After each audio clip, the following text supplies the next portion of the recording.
Hello students, standard 6 परिवेश हिंदी पाठमाला एवं अभ्यास पुस्तिका। तो आज हम पढ़ेंगे लेसन 18 मैं और मेरा देश। तो ए लेसन के लेखक है कन्हैयालाल मिश्र प्रभाकर, वो उसका उपनाम है। तो ए लेसन में कि हम देश के लिए कुछ अच्छा कार्य करें तो देश का गौरव बढ़ता है, और हम बुरे कार्य करें तो क्या होता है, देश की गरिमा को ठेस लगती है। गरिमा यानी महिमा, कि देश का गौरव है वो कम हो जाता है।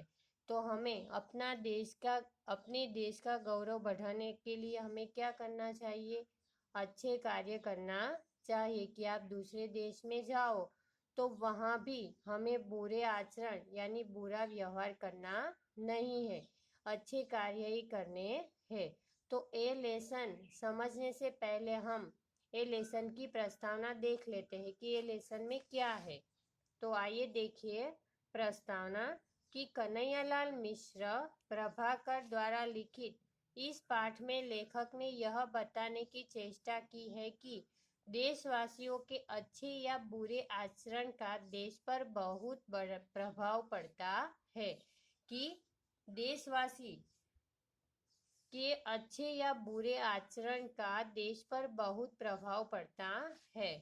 जिस प्रकार देशवासियों के अच्छे आचरण से देश का गौरव बढ़ता है, वही दूसरी ओर बुरे कार्य तथा बुरे आचरण से देश की गरिमा को ठेस लगती है।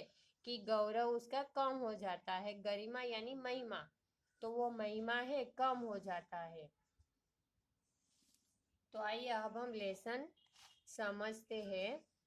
हमारे देश के महान संत रामतीर्थ स्वामी रामतीर्थ एक बार जापान गए। वे रेलगाड़ी में यात्रा कर रहे थे। कि हमारे देश के महान संत थे कि स्वामी रामतीर्थ, तो वो एक बार रेलगाड़ी में यात्रा कर रहे थे। तो एक दिन ऐसा हुआ कि उन्हें खाने को फल न मिले। उन दिनों फल ही उनका भोजन था। गाड़ी एक स्टेशन पर ठहरी। वहां भी उन्होंने फलों की खोज की, किंतु पा न सके। उनके मुंह से निकला कि जापान में शायद अच्छे फल नहीं मिलते। तो एक जापानी युवक प्लेटफॉर्म पर खड़ा था। उसने ये शब्द सुन लिए। सुनते ही वह भागा और कहीं दूर से एक टोकरी ताजे फल ले आया। उसने वे फल स्वामी रामतीर्थ को भेंट किए और कहा, लीजिए, आपको फलों की जरूरत थी। तो यहाँ पे आपको चित्र में दिखाई देता है कि स्वामी रामतीर्थ है और जापान में एक युवक है, फलों की टोकरी लेकर वो स्वामी रामतीर्थ को देते हैं। तो स्वामी जी ने समझा कि यह कोई फल बेचने वाला है।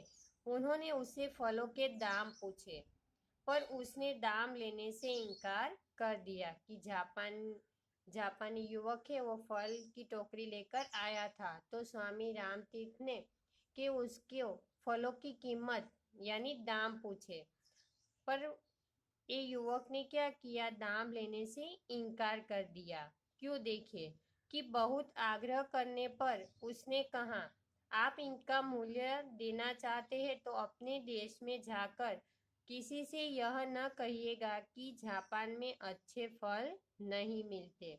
देखिए अपना देश का गौरव वो कैसे बढ़ाता है। देखिए युवक क्या कहता है स्वामी को कि आप इनका मूल्य देना चाहते हो तो अपने देश में जाकर कहिएगा कि जापान में, ये मत कहिएगा कि जापान में अच्छे फल नहीं मिलते। तो इसलिए युवक है जल्दी जाकर फलों की टोकरी ले आया और स्वामी को दे दिया।